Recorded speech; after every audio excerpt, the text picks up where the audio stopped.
Hi, welcome to my YouTube channel.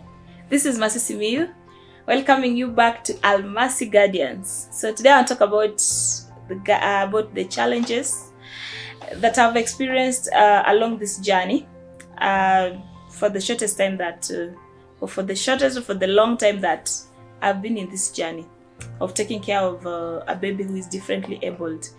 It has been a journey indeed, and it requires special grace. I will not tell you that it is an easy thing. It is not easy at all. It is very, very difficult, and it requires a lot of grace. There's nothing like being strong, because at times we break down, at times we cry, at times we become too low, we lock ourselves inside the house and you just don't want to talk to anyone. You switch off all your phones and you don't want anyone to talk to you, because the challenges that are within it is, most of the time, it is very hard to accept the reality that you are now having a baby who is differently able. And this is one of the main challenge with most of us mothers: accepting the reality that you have a baby who is differently able. You'll find most of mothers trying to do the normal things that are done for these children. Like, for example, my son cannot feed for 10 minutes. He cannot feed for 5 minutes. Like, we can feed for a whole hour, 2 hours. And sometimes you want him to feed very fast. You're trying to hurry up, feed very fast, because maybe you have other things to do. But you have to be very patient. There's a research that says that taking care of one child who's differently abled is equivalent to taking care of 5 normal children. Because you find in a day, we spend most of our time maybe feeding. We spend most of our time maybe just sitting, because you cannot do something else when you are with him, and sometimes you must have someone who helps you. So that brings me to my second challenge again. Most of the time, I've had a lot of challenge with house helps, getting a house help who will understand the situation of your child. Because most of the time, also taking care of the child alone can be traumatizing. You are there 24/7, you can't go to the shop, you can't go anywhere, you can't step out of the house. So you've got to have someone at least who helps you, in order for you to even at least step outside, even talk to people and interact, and try to forget for 1 minute, come back to the house and remember where you left everything from.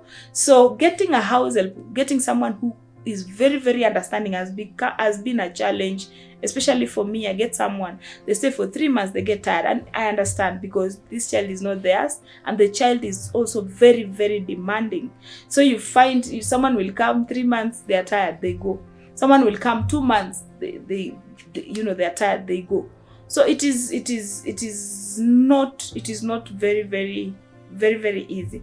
Now, my other challenges are from the time when I gave birth to Israel. I had to choose between the life that I used to live and have a different life, in the sense that I was someone who was working. I was working in a tour farm that time. And I was very active in ministry. Like, I had a band. I was active in the pulpit. I was leading worship, and I also had my job. I used to travel around Kenya. I used to go out. I had a very good social life. But when my son came, I had to change. Like, my social life changed. I can no longer meet friends. You cannot just call me for coffee. Come to town for coffee and I just come. It is not possible for me nowadays. You cannot just, tell me, we are doing this, when chamas. I cannot get into those chamas that, mamas get into. I cannot, those social life, just the social life that, people have, I cannot have them anymore, because my son needs a lot of attention. When it comes to church, I still lead worship, but only when it is convenient. That is when I have someone, when I have a house girl. That is the only time I can go do service and come. But when I don't have a house girl, I stay in the house, or I take my child, we go to church, but we stay, I don't minister. I just sit and like every other person. I don't minister. So it is kind of ministry. It is not like it used to be. I was very, very active, in church. Every Sunday I'm there, every practice, every Saturday, every Tuesday, every day for practice I was in church. But nowadays it is very different. I cannot just wake up in the morning and go for practice. No, the baby needs me more than there are days for therapy. I have to take him for therapy. I have to be there for him. Also, you can't live for the house girl, the child, without you being there. I have to come back, feed my son, most of the time. So it is, there things have really changed. Work, I had to resign. I had to resign my, I had a very good job. I used to work in a tour farm. The tour company was in Karen. But I had to resign because tourism is so demanding. You have to, I was a tour guide, so you go to parks and sometimes you go for a whole week. You've not come. I say that one cannot work for me anymore, and that is the course that I studied. But now it cannot work for me anymore because the boy needs me more than the job. Even when I was after that, there's a time I tried teaching. I tried. It was better, but sometimes one day I have a house girl, one day I don't have. When I don't have a house girl, the end of the job for me. I have to stay in the house, take care of the boy. And some bosses will not understand. I stay in the house for 1 week, 2 weeks. They tell you we have to replace you. So you cannot. It's not even they don't understand. But also the job needs somebody else.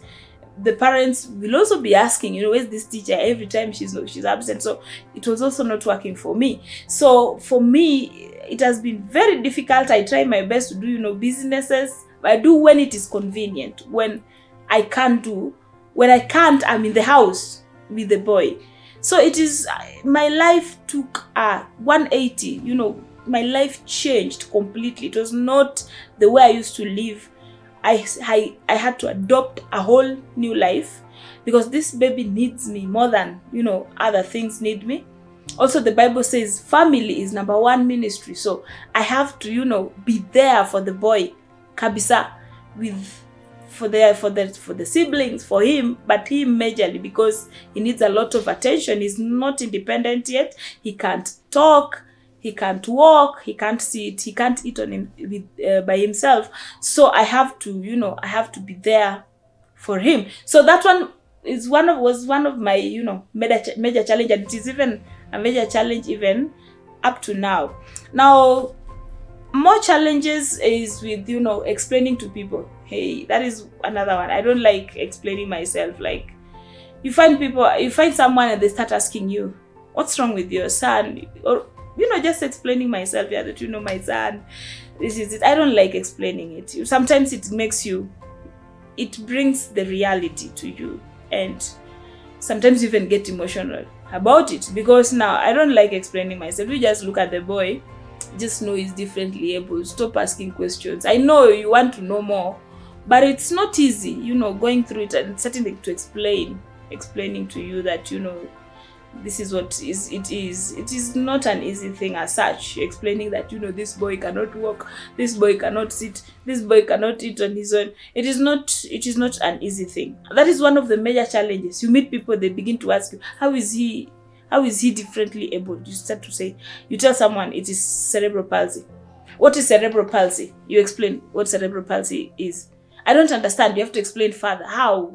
So explaining to each and every person, and especially also when I have a new house, that you have to explain and explain. Explaining this thing is not really easy. It needs, a lot of courage